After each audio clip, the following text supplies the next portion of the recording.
اب ایک یہ ہوتا ہے کہ بندہ بڑا حسین و جمیل ہوتا ہے، بڑا خوبصورت لگتا ہے، وزادار ہوتا ہے، داڑھی شاڑی پگڑی، لیکن کئی دفعہ جب بولتا ہے نا وہ لگتا ہے یار بندہ چہرے سے تو بڑا بھلا لگ رہا تھا، پر یہ نکلا کیا ہے؟ حضرت سعدی رحمۃ اللہ علیہ فرمایا کرتے تھے کہ انسان اپنی زبان کے نیچے چھپا ہوتا ہے، اس لیے وہ کئی لوگوں کو مشورہ دیتے تھے کہ تو مہربانی کر ذرا بولا نہ کر، تو چپ رہتا ہے تو تیرا بھرم قائم رہتا ہے۔ امام مالک رحمۃ اللہ علیہ کے پاس ایک شخص بیٹھا کرتا تھا، سارے لوگ سوالات کرتے تو وہ کوئی سوال نہ کرتا۔ تو ایک دن امام صاحب فرمانے لگے ساری دنیا جو مسئلے پوچھتی ہے تو بھی کوئی پوچھ لیا کر۔ کہنے لگا جی پوچھ لیتے، روزہ کب افطار کرنا ہے؟ آپ نے فرمایا جب سورج ڈوب جائے۔ تو کہنے لگا اگر ساری رات ڈوبے ہی نہ تو امام صاحب فرمانے لگے تو پاگل تو نہیں، وہ کون سی رات ہے جو رات بھی ہو جائے اور سورج ڈوبے ہی نہ، ساری رات سورج ہی نہ ڈوبے۔ آپ فرمانے لگے اب تیرے لیے میرا مشورہ ہے کہ تو چوپ ہی رہا کر، تیرا نہ پوچھنا ہی تیرے حق میں بہتر ہے، تو نہ پوچھ۔ یعنی کچھ لوگ خد و خال کے لحاظ سے بڑے حسین ہوتے ہیں، بڑے حسین، لیکن ان کی جو گفتگو ہوتی ہے نا، گفتگو وہ معنی خیز نہیں ہوتی، کبھی کبھی کچی بات بھی کر جاتے ہیں، کبھی کبھی وہ اپنے سٹیٹس سے نیچے اتر کے بھی بات کرتے ہیں، ان سے مل کے بات کر کے افسوس ہوتا ہے کہ یار یہی بہتر تھا کہ دور رہتے، چلو ہمارا بھرم تو قائم تھا نا، قریب آ کے کیا ملا، بس کچھ بھی نہیں، یہ تو بندہ کھلا ہے تو احساس ہوا ہے کہ نہ ہی ملتے تو زیادہ اچھا تھا، دور رہ کے بھرم اچھا تھا، لیکن میرے محبوب کا کمال کیا ہے؟ حضرت عبداللہ ابن سلام رضی اللہ تعالیٰ عنہ فرماتے ہیں کہ میں یہودیوں کا بہت بڑا عالم تھا، ملنگ شلنگ بندے مطمئن کرنے آسان ہوتے ہیں، عالم فاضل پڑھے لکھے بندے کو کسی بندے کا مطمئن کرنا، متاثر کرنا بڑا مشکل ہوتا ہے۔ آپ فرماتے ہیں میں نبی کریم علیہ السلام کی بارگاہ میں پہلے دن گیا میں بحث کے ارادے سے، مناظرے کے ارادے سے، چونکہ یہودیوں کا عالم تھا، حضور اونٹنی پر تشریف فرما تھے، اور یارو محنت کر کے جو میک اپ کر کے چہرہ بنایا جاتا ہے اس کے اندر حسن تو کئی دفعہ ہوتا ہے پر جاذبیت نہیں ہوتی، لیکن جس بابے نے کبھی میک اپ نہ کیا ہو لیکن وضو ذرا طریقے سے کرے روز، تو رنگ گورا نہ بھی ہو تو لوگ کئی دفعہ یہ نہیں کہتے رنگ گورا ہے، بلکہ لوگ کہتے ہیں چہرہ نورانی ہے۔ اب میں اس پر میں کچھ کلام کر سکتا ہوں کہ گورے اور نورانی چہرے میں بھی فرق ہوتا ہے، کچھ چہرے گورے ہوتے ہیں پر نورانی نہیں ہوتے، کچھ گورے نہیں ہوتے پر نورانی بڑے ہوتے، یہ الگ عنوان ہے۔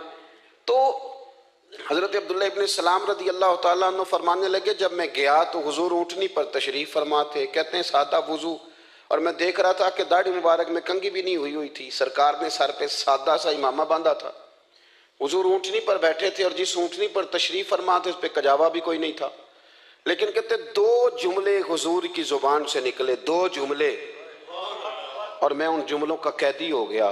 میرے محبوب نے فرمایا جو چاہتا ہے کہ اس کی عمر بھی زیادہ ہو رزق میں بھی برکت ہو، آپ بھی چاہتے ہیں نا عمر بھی زیادہ ہو رزق میں بھی برکت ہو، تو حضور فرمانے لگے اس کے لیے کرنے کا کام یہ ہے کہ اگر وہ چاہتا ہے عمر زیادہ ہو رزق میں برکت ہو تو اپنے رشتہ داروں کے ساتھ اچھا سلوک کرے۔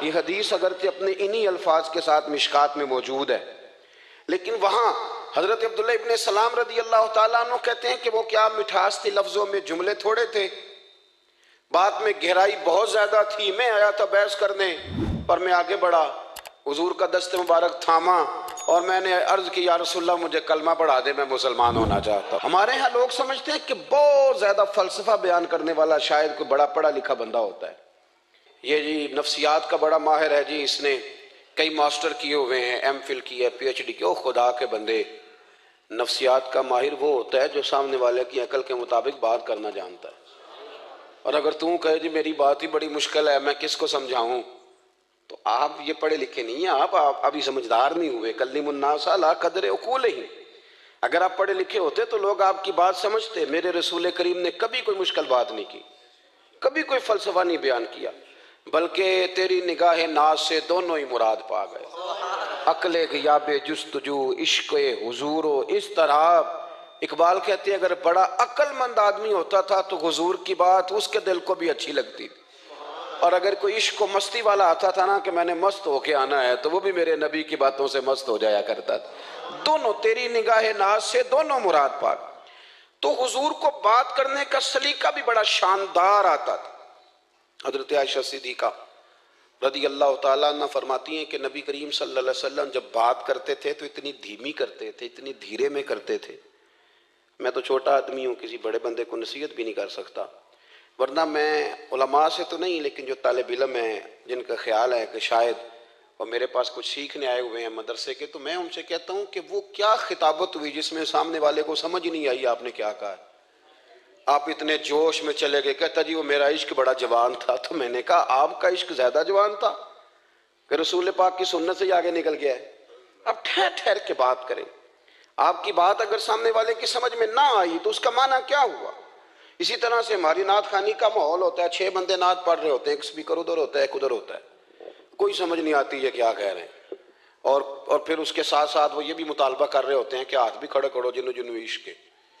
میں کہ انجنی کہی دا ویسے تو کہہ چلو پڑھ لیں، ورنہ اگر آپ ایسے ہی استاد بائی پاس والے بیچارے کو تو ہارٹ اٹیک ہو جائے گا ہاتھ کھڑا کرے گا، تو ہے تو وہ بھی عاشق رسول ہی نا، لیکن یہ قسمیں نہ ڈالیں، یہ کوئی طریقہ ہی نہیں ہے، نہ کہیں دین اس کی اجازت دیتا ہے۔ ہم نے تو یہ سنا ہے کہ صحابہ کہتے ہیں جب اللہ کے حبیب گفتگو کرتے تھے تو ہم یوں بیٹھتے تھے کہ ہمارے سروں پہ پرندے بیٹھے ہو، تو حرکت بھی نہیں کرتے تھے۔ تو بہرحال جو بات عرض کرنی ہے اس پر غور کریں۔ جناب عائشہ صدیقہ کہتی ہیں ٹھہر ٹھہر کے بات کرتے، آہستہ، اور یہ لفظ آپ کو یاد رکھنا ہے۔ سیدہ عائشہ صدیقہ کہتی ہیں جب حضور گفتگو کرتے تھے نا تو اگر ہم نبی پاک کے الفاظ کو گننا چاہتے تھے تو گن بھی سکتے تھے، گننا چاہتے تو گن بھی۔ ایک تو آپ کی جو سادگی ہوگی وہ اصل ہوگی، ملمہ سازی سے نکلیں۔ پہلے ہماری شادیوں پہ دلہا اور دلہن جاتے تھے بیوٹی پارلر، اب سارا خاندان جاتا ہے، اس میں حسن نہیں ہوتا، اس میں بے وقت ہو جاتا ہے آدمی۔ آپ کو جو رب کریم نے بنایا ہے اس سے زیادہ شاندار آپ کو کوئی بنا سکتا ہے؟ الذی خلقک فسواک فعدلک فی ای صورت ما شاء رکبک۔ اللہ فرماتے ہیں جو میں نے تیرا چہرہ بنایا ہے نا یہ میری چاہت ہے، میں نے جیسا چاہا ہے تجھے بنایا ہے، تو مجھے تجھے وہ چہرہ پسند کیوں نہیں جو میرے رب نے بنایا ہے؟ یہ چاہت ہے۔ الذی خلقک کا جس نے تمہیں پیدا کیا، فسواک فعدلک پھر ہموار کیا، پھر برابر کیا، اور فی ای صورت ما شاء رکبک پھر جس صورت میں اس نے چاہا تجھے ترکیب کیا۔ تو پہلی بات، اور دوسری بات گفتگو کریں تو ذرا تھوڑا سا نا موقع دیں کسی اور۔ کچھ لوگ ایسے ہوتے ہیں جن کے پاس آپ بیٹھیں تو بس وہی بولیں گے، آپ نہیں بول سکتے، اب وہی بات کریں۔ گفتگو کریں، معنی خیز کریں، اتنی باتیں نہ کریں کہ پھر آپ رہ جائیں، کم بات کریں، اور جتنی کریں وہ وزنی کریں تاکہ آپ کی بات کا ایک خاص حجم ہو، ایک وقار ہو۔ اللہ کے محبوب بات کرتے تو اس بات کے اندر وزن ہوتا، وقار ہوتا۔ ہمارے صاحب رحمۃ اللہ علیہ ہمیں اکثر حکم دیتے تھے تقریر تھوڑی کرنا، نعت کے 2-3 شعر پڑھنا۔ تو میں نے ایک دن عرض کی حضور کیوں؟ فرمانے لگے اللہ رسول کی بات کو بے وقت نہ کر دینا کہ لوگ سننا نہ چاہیں اور تم جبراً سناؤ۔ فرمایا رنگ اس طرح کا ہونا چاہیے کہ لوگوں میں دلچسپی ابھی ہو اور بات ختم ہو جائے، اس کو بے وقت کر دینا ہے کہ زبردستی آپ۔ تو اچھی گفتگو کریں، معنی خیز سنیں۔ ایک حدیث پاک حضرت ابو بردہ رضی اللہ تعالیٰ عنہ، ایک صحابی ہے، البدایہ والنہایہ میں روایت آپ کو ملے گی۔ وہ کہتا ہے میرا اپنی بیوی سے اختلاف ہو گیا۔ بیوی سے جب بندہ راضی ہوتا ہے تو بڑا ہی راضی ہوتا ہے، پھر وہ کہتا ہے کہ جیسی میری ہے ویسی کسی کی بھی نہیں، اور جب ہوتا ہے نا ناراض تو پھر وہ منگنی سے کہانی شروع کرتا ہے کہ جب میری منگنی ہوئی تھی تو تیرے چاچے نے مجھے گھورا تھا، اور پھر وہ دن جب رکھے تھے اس دن جو کام ہوا تھا اس کا بھی ذکر۔ اب اختلاف جو ہو گیا، اور جب آپ کسی سے ناراض ہوتے ہیں پھر اس کی خامیاں ساری سامنے آ جاتی ہیں۔ پھر وہ کہتا ہے شادی والے دن تیرے ابے نے صحیح سلوک نہیں کیا، یہ جو مجھے کپڑے دیے تھے جو کو پہننے والے تو نہیں نا، تو میری اماں۔ اب اختلاف ہو گیا، اب ہم کیا کرتے ہیں؟ جو قریب والے لوگ ہوتے ہیں وہ اس پر تھوڑا تیل اور ڈالتے ہیں، وہ کہتے ہیں نہیں نہیں تینوں تو پتہ ہی نہیں، جی تین بڑیاں گلاں دا پتہ ہی نہیں، تو تے شادی تو 15 دن بعد سعودی عرب ٹر گیا سا، ساڑھے کو سن کہانیاں ہم تمہیں بتاتے ہیں تاکہ تباہی اور اترے۔ اس طرح نہ کریں، آپ ایک آدھ بات کہہ کے چلے جاتے ہیں، ان بیچاروں نے اکٹھے رہنا ہوتا ہے، ان کی زندگی دوزخ بنی رہتی ہے۔ ان کو قریب کریں۔ اللہ کے رسول تو کسی کا نکاح کرتے تھے تو میاں بیوی کے درمیان محبت کی دعا فرماتے تھے۔ تو وہ صحابی آئے تو اپنی بیوی سے ناراض تھے، تو انہوں نے اب بات شروع کر دی، کہنے لگے یہ بھی کرتی ہے، یہ بھی کرتی ہے، یہ بھی کرتی ہے، یہ بھی غلطی ہے، یہ بھی غلطی ہے، یہ بھی کوتاہی ہے، بڑی باتیں سنائیں۔ اللہ نے کان کتنے دیے اور زبان؟ اس کا مطلب ہے سنگل بولنا چاہیے اور ڈبل سننا چاہیے۔ آپ جتنا بولتے ہیں اس سے ڈبل سننے کا مزاج بنائیں، چونکہ کان اللہ نے دو دی اور زبان سنگل بولنے اور ڈبل سنیں۔ حضور سنتے رہے، بلکہ حضرت ابو بردہ رضی اللہ تعالیٰ عنہ کہتے ہیں میرے محبوب نے نا تکیہ منگا لیا، ٹیک لگا لی۔ کئی لوگ کہتے ہیں نا جی ڈاکٹر نے میری بات تو پوری سنی کوئی نہیں، تو جب تک پوری سنی نہ جائے بعض بندوں کو تسلی نہیں ہوتی۔ پورا وقت دیا، وہ کہتے ہیں جتنا میرے اندر غبار تھا سارا میں نے نکالا اور میں نے ثابت کر دیا کہ میری بیوی میں یہ بھی کمزوری ہے، یہ بھی کمزوری ہے، یہ بھی کمزوری ہے۔ کہتے ہیں جب میں تھک گیا نا باتیں کر کر کے اور باتیں ختم ہو گئیں تو حضور ہلکا سا مسکرائے، پھر پہلی نظریں لوٹ لے ماہی تیرے ہار شنگارا۔ کہتے ہیں حضور ہلکا سا مسکرائے زیر لب اور فرمانے لگے کہ تیری بات ختم ہو گئی ہے تو ایک میں بھی کر لوں۔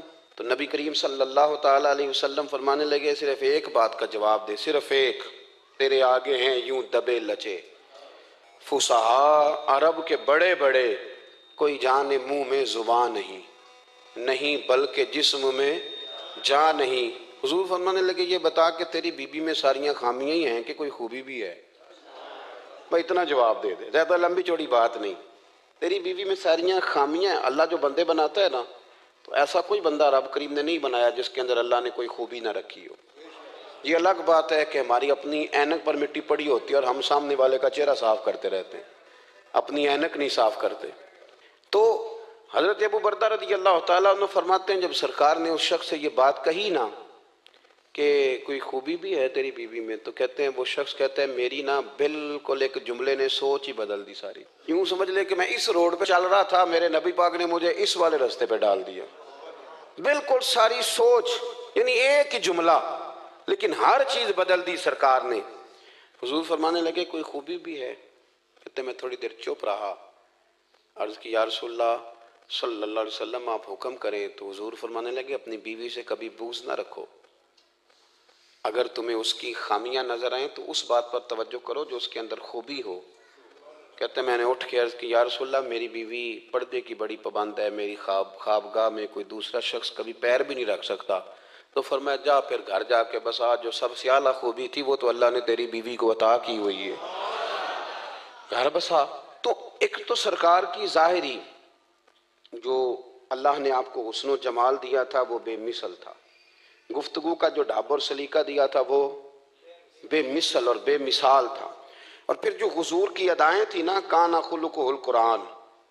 حضرت عائشہ صدیقہ کہتی ہیں میرے محبوب کے اخلاق دیکھنے ہو تو قرآن پڑھو، جن اخلاق کا قرآن درس دیتا ہے وہ عملی طور پر سارے مدینے والے محبوب میں پائے جاتے تھے۔ جو سب سے بہترین عادت تھی نا، بہترین ترین عادت، وہ اللہ نے میرے رسول کریم کو عطا فرمائی۔ ہمارا نا اب ایک مزاج بن گیا ہے، ہمارے بعض لوگ بڑے فخر سے بتاتے ہیں کہ جی مسواک سنت ہے، اب تو سائنس بھی مان گئی ہے کہ مسواک کریں گے تو آپ کے وجود کے اندر جو منہ میں فالتو مادے ہوں گے جراثیم وہ مر جائیں گے، اب سائنس بھی مان گئی ہے۔ مجھے کبھی کبھی اس لفظ سے بڑی تکلیف ہوتی ہے، میں کہتا ہوں کہ سائنس اگر نہ مانے تو ہمیں کوئی اس پہ فرق پڑتا ہے؟ نہ مانے سائنس، ہمیں کیا لینا دینا سائنس سے؟ سائنس تو کبھی کچھ کہتی ہے پھر کبھی کچھ اور کہنے لگ جاتی، سائنس کا کیا ہے؟ سائنس کو منوانا ہماری ڈیوٹی۔ ہاں، اس طرح کا دین نہ بناؤ کہ معاذ اللہ دین کو سائنس کا غلام کر دو۔ سائنس کل بھی رسول اللہ کی غلام تھی، آج بھی میرے نبی پاک کی غلام ہے۔ تو حضور کی جتنی ادائیں ہیں، جتنی، ایک کدو شریف ہے، حضور نے کدو استعمال فرمایا ہے۔ آپ چلے جائیں کسی بھی جگہ پہ جس بندے کو بہت زیادہ بلڈ پریشر کا مسئلہ ہونا تو اب اس کو ڈاکٹر کہتے ہیں کہ کدو ملے تو اس کو استعمال کراؤ۔ تیزابیت حد درجے اختیار کر جائے اور اندر کا نظام سارا درم برم ہو جائے تو اس کو کدو استعمال کراؤ۔ اور آپ اس کی خاصیت دیکھ لیں، تمام سبزیوں میں سے تحقیق بھی سب سے زیادہ اسی پہ ہوتی ہے۔ میرے رسول پاک کا ایک طریقہ مبارکہ ہے، اور صحابہ کے اگرچہ سید الطعام گوشت ہے، کانوں کا سردار اسے کہا گیا، لیکن حضرت انس بن مالک رضی اللہ تعالیٰ عنہ فرماتے ہیں کہ درزی نے نبی پاک کی دعوت پکائی تھی، وہ درزی تھا، کپڑے سیتا تھا۔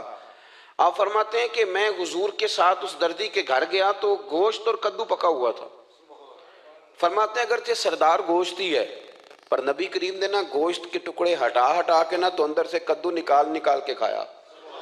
حضرت انس بن مالک کہتے ہیں مجھے کدو پسند نہیں تو میں نے کبھی نہیں کھایا تھا، گھر میں ہوتا تو میں جھگڑا کرتا، پر آج حضور کی رغبت دیکھی نا تو کل نہیں پسند تھا پر ابھی ابھی مجھے کدو بڑا پسند ہو گیا، مجھے کدو شریف سے پیار ہو گیا۔ جو اعلیٰ ترین چیزیں تھیں وہ نبی پاک نے استعمال فرمائی، اعلیٰ ترین۔ زیتون کی افادیت کبھی کم ہوئی ہے 1400 سالوں میں؟ کبھی کسی نے کہا ہو کہ زیتون استعمال نہ کرو؟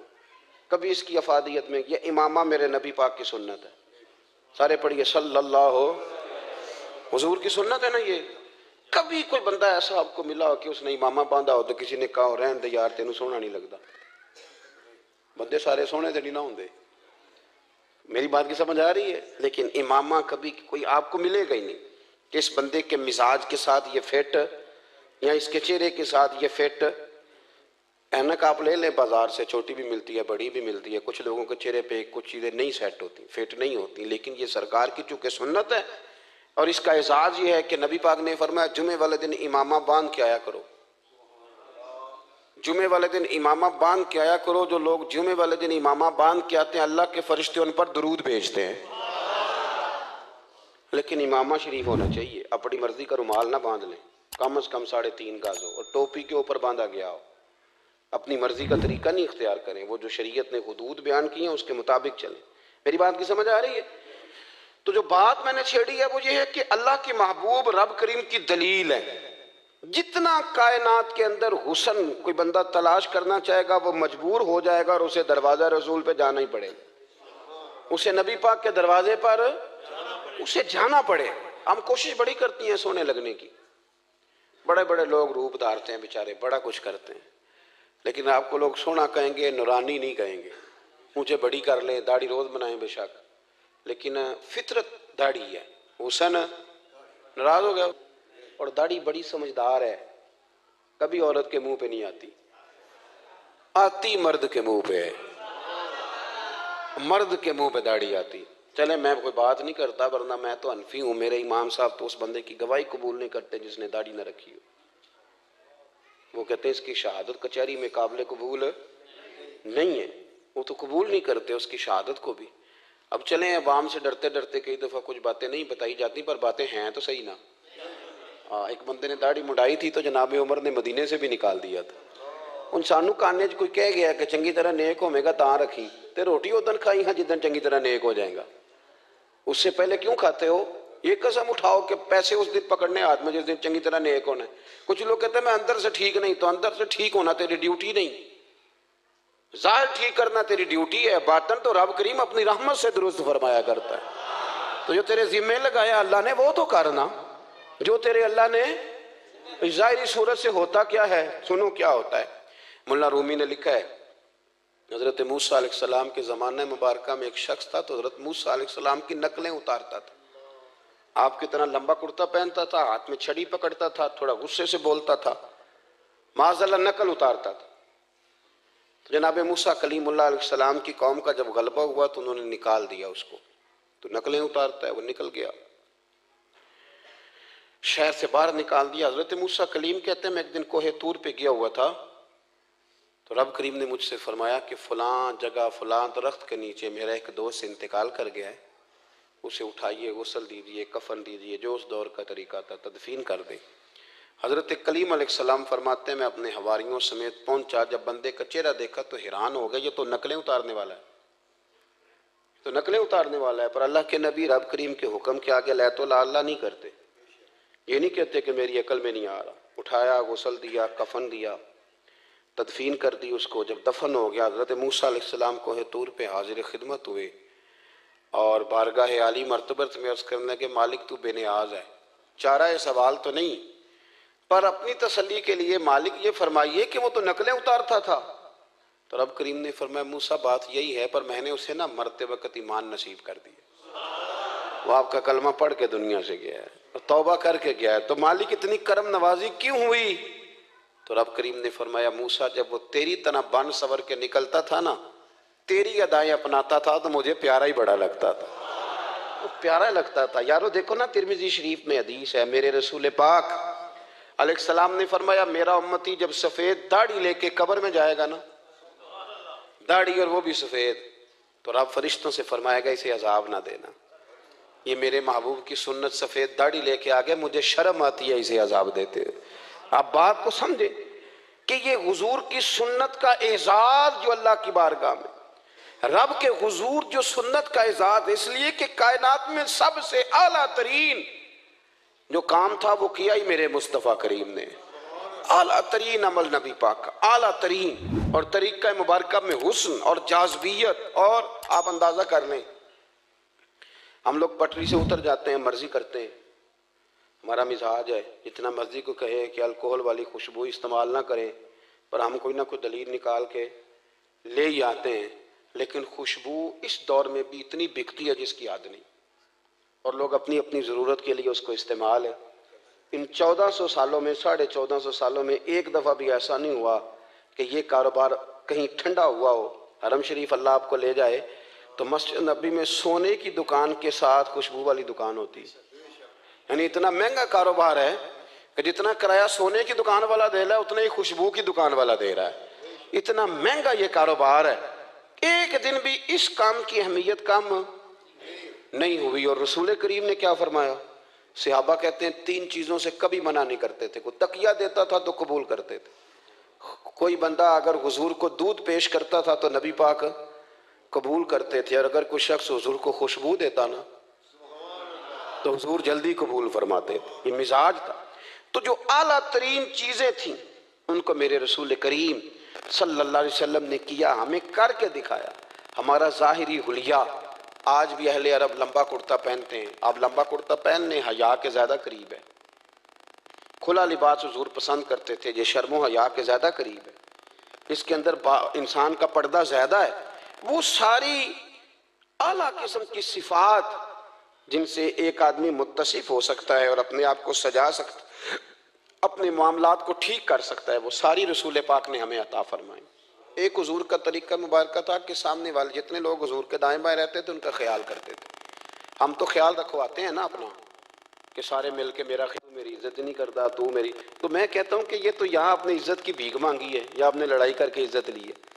ایسا نہ کریں، آپ عزت دینی شروع کر دیں، اللہ آپ کو سکون عطا کر دے، آپ احساس کریں دوسروں کا۔ حضور نہ شدت کے ساتھ، یہ اعلیٰ سنت ہے میرے نبی پاک کی صلی اللہ ہو، سارے پڑھیے درود شریف صلی اللہ ہو، یہ اعلیٰ سنت ہے۔ آپ دیکھیں نا بخاری مسلم میں موجود ہے، حضور فرماتے ہیں میرا دل چاہتا ہے میں لمبی نماز پڑھاؤں، لمبی نماز پڑھاؤں، دل میرا چاہتا ہے، لیکن فرمایا جب میں دیکھتا ہوں نا کہ پیچھے بچے بھی کھڑے ہیں، بوڑھے بھی کھڑے ہیں، بیمار بھی کھڑے ہیں، تو گویا حضور فرمانے لگے میں بندوں کا احساس کر کے رب کی نماز چھوٹی کر دیتا ہوں، میں مختصر پڑھاتا ہوں۔ اور مسند امام احمد بن حنبل میں حدیث کے لفظ ہیں کہ اگر کوئی نبی پاک کے انتظار کر رہا ہوتا تھا تو نماز مختصر پڑھتے تھے اور اس کو فارغ کر کے پھر لمبی نماز پڑھتے۔ ایسا نہیں کہ اب آئے ہیں 4-5 لوگ تو ان کو پتہ چل جائے کہ حضرت جی بڑی تگڑی نماز پڑھتے ہیں، بڑے صوفی صافی آدمی، یہ نہیں، بلکہ نماز ہے، بلکہ مسند امام احمد بن حنبل میں تو وہ خوبصورت حدیث موجود ہے۔ سیدنا بلال حبشی رضی اللہ تعالیٰ عنہ فرماتے ہیں کہ میں نے عصر کی نماز کے لیے اقامت پڑھ دی تھی، حضور مصلی امامت پر تشریف لے گئے تھے، ایک یہودی کا غلام آیا اور اس نے آ کے عرض کی یا رسول اللہ میں بڑی مشکل میں ہوں، اگر آپ چلیں تو میرا مسئلہ حل ہو سکتا ہے، میرا مسئلہ حل ہو جائے گا۔ تو حضور کے احساس کی شدت کا یہ حال تھا کہ نبی کریم نے نمازیوں سے فرمایا تم بیٹھ جاؤ میں پہلے اس کا کام کر کے آتا ہوں۔ خدا کے بندے تو ہیں ہزاروں، بنوں میں پھرتے ہیں مارے مارے، میں اس کا بندہ بنوں گا جس کو خدا کے بندوں سے پیار۔ احساس کی شدت یہ حضور کی سنت ہے، اور بہت زیادہ خیال رکھنا دوسرے کا، یہ میرے نبی پاک کا طریقہ ہے، دوسروں کو سوچنا، دوسروں کے لیے بات کرنا، دوسروں کے لیے دعائیں کرنا، ان کے احساسات کا خیال رکھنا۔ سیدہ طیبہ طاہرہ حضرت عائشہ صدیقہ رضی اللہ تعالیٰ عنہ فرماتی ہیں ایک دن سرکار مجھ سے فرمانے لگے عائشہ جب تم مجھ سے ناراض ہوتی ہو تب بھی مجھے پتہ چل جاتا ہے، جب راضی ہوتی ہو تب بھی پتہ چل جاتا ہے۔ یہ ہمارا یہ مزاج نہیں ہوتا گھر کے اندر بھی، ہم گھر کے اندر بھی نواب صاحب ہی ہوتے ہیں، یعنی گھر جا کے کہانیاں سناتے ہیں، کہتے ہیں تمہیں پتہ میں کڈا اوکھا ہوں، کمائی کڈی مشکل ہے، پیچھے پیچھے ہٹ جاؤ سارے، میں فتح کر کے ہوں، ابھی K2 سر کر کے آیا ہوں۔ ایک بچہ پانی لے کھڑا ہو جائے، دوسرا دودھ کا گلاس لائے، بیگم صاحبہ فٹافٹ آئیے، ایسے نہیں کریں۔ میرے رسول پاک علیہ السلام کی پیاری زوجہ کہتی ہیں حضور گھر آئے، کھانا مانگا، میں نے عرض کی حضور میرے سر میں درد ہے، تو پڑھو نا ابن اسحاق کو، محبوب فرمانے لگے لا میں تجھے آٹا گوندھ دیتا ہوں، تو مجھے روٹی پکا دے۔ یہ بھی سنت ہے نبی پاک کی، ہن چپ کر گئے ہو، یہ بھی حضور کی سنت ہے، یہ بھی سرکار کا طریقہ ہے۔ کبھی کبھی گھر میں جھاڑو دینا یہ بھی نبی پاک کا، حضور کام میں ہاتھ بٹاتے تھے نا ازواج کا، یہ والی سنت کس دن ادا کرنی؟ ایک دن میں نے جمعے میں یہ بات کی تو ایک بچہ مجھے کہنے لگا حضرت صاحب یہ سنت ادا تے کر لیجئے پر ساڑھے ابے نو بھی تے سمجھاؤ نا۔ ہنسنا نہیں جی مسجد میں اونچا، کہنے لگے وہ بیگم صاحبہ ایک دن بیمار تھیں اور سخت بیمار تھیں، تو میں نے چائے کا کپ بنا دیا، علامہ بیچاری مجھے روز بنا کے دیتی ہے، تو میں نے بنا دیا تو ابا جی کہندے پتر رائے دیاں عادتاں نہ خراب کر لیں۔ تو اب آپ تو سنت کچھ اور بیان کر رہے ہیں، میں کہ تسی شروع کرو نا تاکہ تواڈے بچے تے نہ یہ سوال کرن جڑا آج تسی کر رہے ہو۔ تو اس میں بھی کوئی حکمت ہوگی، بزرگ اگر کوئی بات کرتے ہیں تو وہ بھی کوئی اتنی بری نہیں ہوتی، اس کے اندر بھی کوئی نہ کوئی حکمت ہوتی ہے، لیکن اپنے گھروں کے ماحول میں خوبصورتی لائیں۔ یہ سٹیٹس نہیں اہل اسلام کا۔ بات سمیٹنے کی طرف آ رہا ہوں۔ حضرت عائشہ صدیقہ رضی اللہ تعالیٰ عنہ فرماتی ہیں حضور فرمانے لگے کہ جب تم راضی ہوتی ہو تب بھی مجھے پتہ چل جاتا ہے اور جب ناراض ہوتی ہو تب بھی۔ تو میں نے کہا یا رسول اللہ صلی اللہ علیہ وسلم وہ کس طرح؟ آنکھیں میں نے کھول لی، حضور کس طرح؟ تو دیکھو نبی پاک سامنے والے کے جملوں کا بھی احساس کرتے، خیال کرتے کہ سامنے والا کہاں سے بات کر رہا ہے۔ اللہ کے محبوب فرمانے لگے تمہیں اگر کبھی قسم کھانی ہو نا، تمہارا مزاج ہے، قسم کھانی پڑے اور تم مجھ سے ناراض ہو تو پھر تم کہتی ہو مجھے ابراہیم کے رب کی قسم، اور جب تم راضی ہو اور قسم کھانی پڑے تو کہتی ہو مجھے محمد مصطفیٰ کے رب کی قسم۔ تو جناب عائشہ کہتی ہیں میں زبان سے ہنس رہی تھی اور آنکھیں میری آنسو برسا رہی۔ میں نے کہا محبوبہ اتنا خیال کرتے، یہاں تک آپ کو احساس، یہاں تک پتہ ہوتا ہے، یہاں تک میرے رسول کریم علیہ السلام لوگوں کا احساس کرتے، خیال کرتے، شوق پیدا کرتے، وارفتگی ہوتی۔ کئی دفعہ حضور فرض نماز پڑھ کے گھر چلے جاتے، تھوڑی دیر کے بعد آتے مسجد میں نماز پڑھ لیتے۔ کئی دفعہ قاضی اعجاز مالکی رحمۃ اللہ علیہ اس کو لکھنے کے بعد اس کی شرح میں فرماتے ہیں اصل بات یہ تھی کہ حضور جب تک مسجد میں رہتے تھے صحابہ ادباً بیٹھے رہتے تھے، تو حضور فرماتے ہیں میں جاؤں گا نہیں تو یہ بھی نہیں جائیں گے، تو سرکار گھر تشریف لے جاتے تاکہ لوگ اپنے اپنے کام میں لگ جائیں اور پھر حضور واپس آ جاتے۔ احساس ایک تو اپنی ظاہری وضاقتہ میں سادگی لائیں۔ ہماری بہت ساری مشکلات کی اصل وجہ یہ ہے کہ تکلف بڑا بڑھ گیا، بڑا تکلف بڑھ گیا۔ ہم کوشش کرتے ہیں دوسروں کے برابر جانے کی، ہمیں کیا ضرورت پڑی ہے دنیا سے مقابلہ کرنے کی؟ ہم نے تو اللہ رسول کی رضا کے اندر اندر رہنا ہے، اور دنیا میں سب سے بہترین شخص وہ ہے جس کے پاس مال تو ہے پر لالچ کوئی نہیں۔ اپنے آپ کو پیچھے لائیں۔ دوسری بات یہ کہ اپنی گفتگو بڑی صاف ستھری کریں، سادی کریں، اس کے اندر کوئی تکلف نہ برپا کریں، بات سامنے والے کی عقل کے مطابق کریں۔ اور تیسری بات یہ کہ اپنی عادات میں، اٹھنے بیٹھنے میں، چلنے پھرنے میں اپنا تھوڑا سا خیال کریں۔ اور ایک بات اور آپ کو عرض کروں، یہ آپ کو زیادہ دیر محنت نہیں کرنی پڑے گی، اگر تھوڑا سا وقت آپ اپنے آپ کو دے دینا۔ اقبال کہتے ہیں اپنے من میں ڈوب کر پاجا سراغ زندگی، چل تو اگر میرا نہیں بنتا نہ بن، اپنا تو بن، اپنا تو بن۔ تھوڑا ہی اپنے اوپر بھی تو محنت کر لے کہ ساری زندگی دوسروں کی اصلاح کرتے رہنا۔ دوست کوشش کریں اپنی عادات پہ کو 2 4 5 ہفتے کے لیے محنت کریں تاکہ عادتیں سنور جائیں، تاکہ طبیعتیں بدل جائیں۔ ایک حدیث پڑھتا ہوں اور اپنی بات کو سمیٹتا ہوں۔ میرے رسول کریم صلی اللہ تعالی علیہ وآلہ وسلم نے فرمایا کہ اگر اللہ اخلاق کو چہرہ دیتا نا، یہ جو عادات ہوتی ہیں، اور عادات سے مراد صرف میٹھا بولنا نہیں بلکہ لالچ نہ کرنا بھی خلق ہے، تھوڑے پہ راضی رہنا بھی خلق ہے، سچ بولنا بھی خلق ہے، غیبت سے بچنا بھی اصل اخلاق یہ ہے۔ میٹھا تو کئی دفعہ لوگ اپنے مطلب کے لیے بھی بول لیتے ہیں، وقتی طور پر کام نکالنے کے لیے بھی بولتے ہیں۔ تو حضور نے فرمایا کہ اگر خلق کو اللہ تبارک و تعالیٰ چہرہ عطا کرتا تو کائنات میں سب سے بہترین چہرہ حسن اخلاق کا ہوتا، سب سے اچھا اور خوبصورت۔ اور فرمایا اگر بدخلقی کو اللہ چہرہ دیتا تو بدصورت ترین چہرہ اس کا ہوتا۔ اس کا کیا معنی ہوا کہ اگر ہمارا کردار اچھا ہے، سوچ اچھی ہے، لوگوں کے بارے میں نظریہ اچھا ہے، احساس ہے، تو پھر ہمارے اندر دنیا کا سب سے خوبصورت انسان موجود۔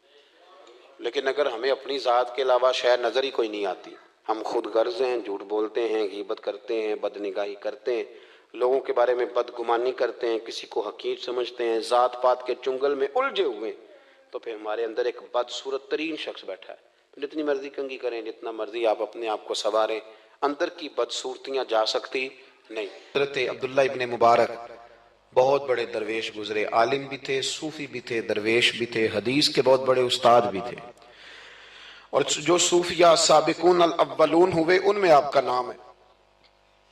آپ نہ اکثر اپنے کوفے کے علماء سے استفادہ کرنے کے لیے نہ کوفے آیا کرتے تھے۔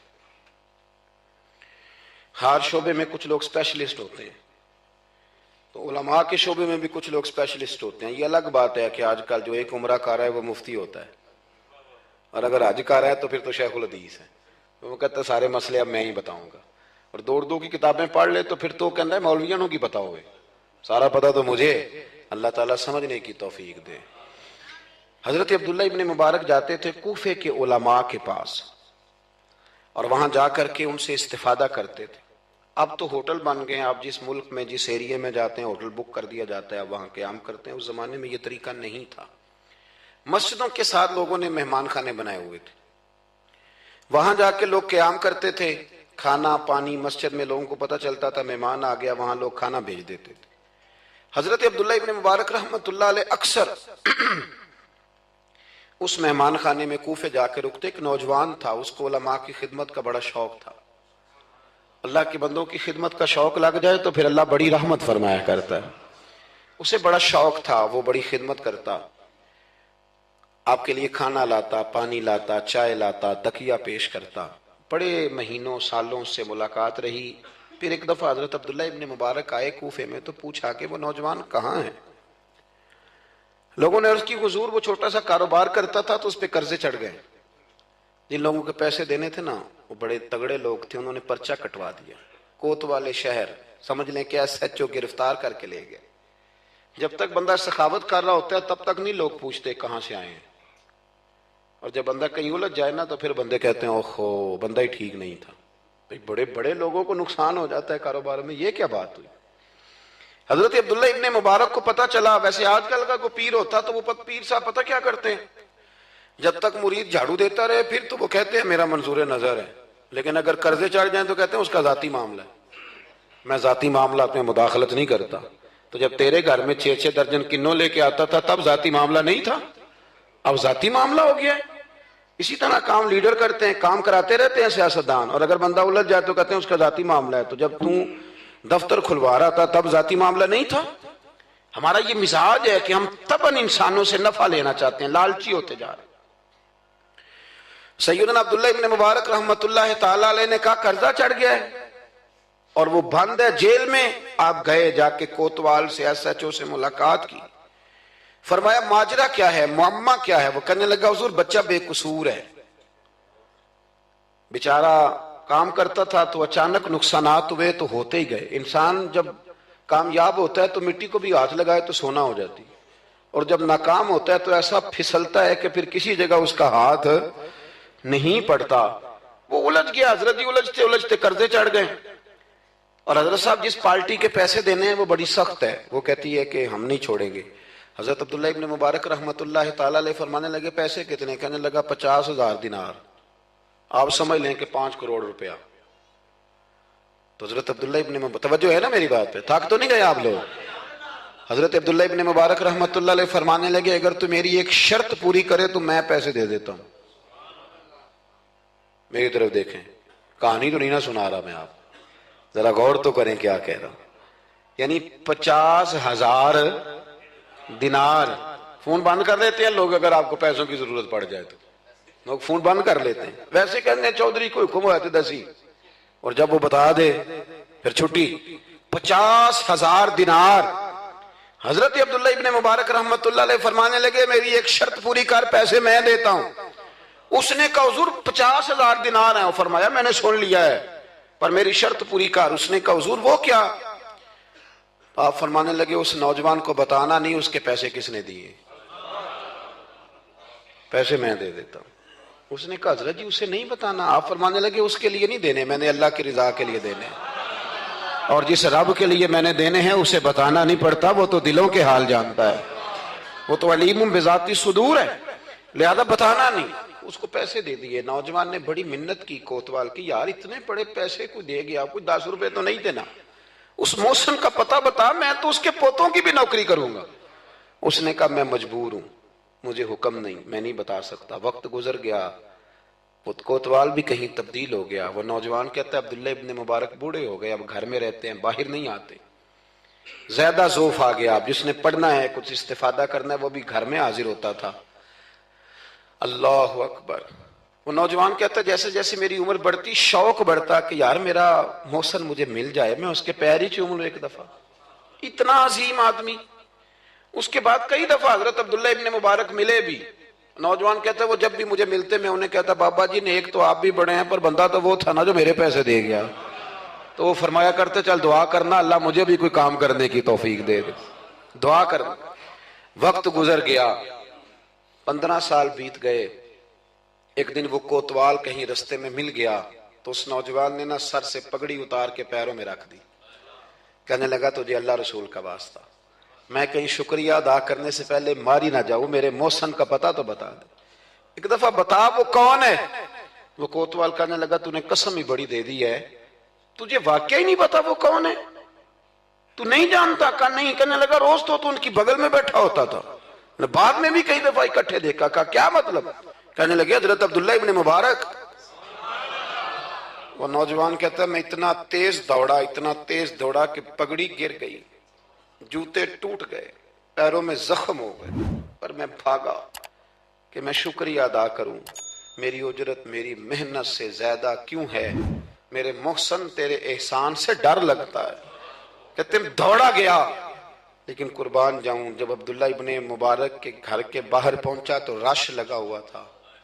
میں نے لوگوں سے پوچھا کیا ہوا، تو کہنے لگے 2 گھنٹے گزرے عبداللہ ابن مبارک انتقال کر گئے، یہ ابھی 2 گھنٹے گزرے، یہ ابھی 2 گھنٹے گزرے، ابھی بے قدراں کچھ قدر نہ جاتی، کیتی خوب تسلی ہو، دنیا دار پجاری زر دے، کتیاں دے گل ٹلی ہو، بک بک روشن اکھیاں تکیو ویکھ حویلی کلی ہو، تے کوچ نصیر اساں جدوں کیتی پہ جانی تھر تھلی ہو۔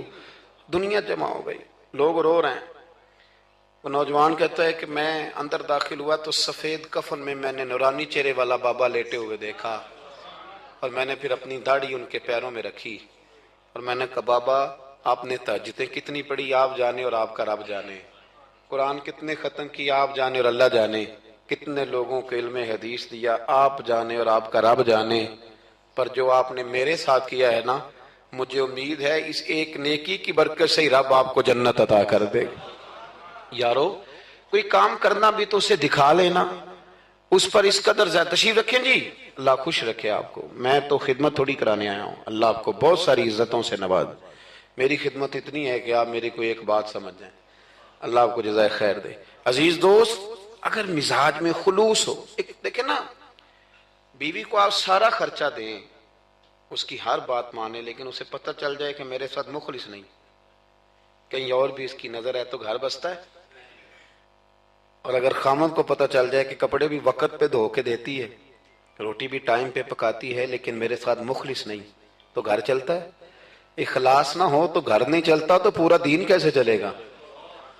لیکن لوگ دکھاتے پھرتے ہیں اپنا، آپ بتاتے پھرتے ہیں، الجھ گئے ہیں۔ کیا ضرورت ہے ان چیزوں کی؟ اگر آپ کے اندر خوشبو ہے تو خوشبو کو تھوڑی ضرورت ہے کہ وہ بتائے کہ میں خوشبو ہوں۔ خوشبو بتایا نہیں کرتی، خوشبو آیا کرتی ہے، خوشبو بولیے آیا کرتی۔ امام زین العابدین، بس بات سمیٹنے لگا ہوں، امام زین العابدین حضرت امام حسین کے کربلا میں بچنے والے اکیلے شہزادے، نواسہ رسول، جگر گوشہ بطول، حضرت سیدنا امام زین العابدین بیمار کربلا رضی اللہ تعالیٰ عنہ۔ امام زین العابدین نا ان کا وصال ہوا تو جب ان کو غسل دیا جانے لگا تو ان کی پشت پر موٹے موٹے نشان تھے۔ لوگوں نے آپ کے صاحبزادے سے کہا یہ نشان کس بات کے ہیں؟ تو صاحبزادے رو پڑے، فرمانے لگے میرے ابا جی نا رات کو اناج کی بوریاں اپنی پشت پہ رکھ کے غریبوں کے گھروں میں پہنچا کے آیا کرتے۔ تب لوگوں میں تجسس پیدا ہوا کہ صاحبزادے آپ کہاں رہتے تھے؟ تو فرمانے لگے میں کئی دفعہ عرض کرتا تھا کہ مجھے دے دیں، میں دے آتا ہوں، تو فرمایا کرتے تھے پتر اگر تمہیں دوں گا تو پھر اس غریب کا نام بھی بتانا پڑے گا، پھر اس غریب کا نام بھی بتانا پڑے گا، تو میں اسے رسوا نہیں کر سکتا، میرا اس کا اور میرے اللہ کا راز ہے۔ یار کوئی تو نیکی ہو جو چھپی. ہمارے ہاں لوگ کہتے ہیں جی پہلے پتہ کرانا ہے بندہ مستحق ہے کہ نہیں, ہے نا جی. پہلے میں نے امام شافی سے بھی ایک بندے نے آ کے کہا تھا, اس نے کہا تھی میرا دل بڑا کرتا ہے سخاوت کروں پر مستحق بندہ کوئی نہیں ملتا. تو امام صاحب فرمانے لگے تیرے پاس جو کچھ اللہ نے تجھے دیا ہے تو اس کا مستحق تھا, تیرا حق بنتا تھا. وہ چپ کر گیا. کہنے لگے اگر رب کریم نے تیری خوبی کوئی نہیں دیکھی اور تجھے اپنے فضل سے عطا کر دیا تو اللہ کے بندوں کو کیوں ٹٹولتا پھرتا ہے. ہمارے چینل کو لائک کریں, سبسکرائب کریں اور مزید ہمیں کمنٹ سیکشن میں بتائیں کہ آپ کس طرح کی ویڈیوز دیکھنا پسند کرتے ہیں. جزاک اللہ.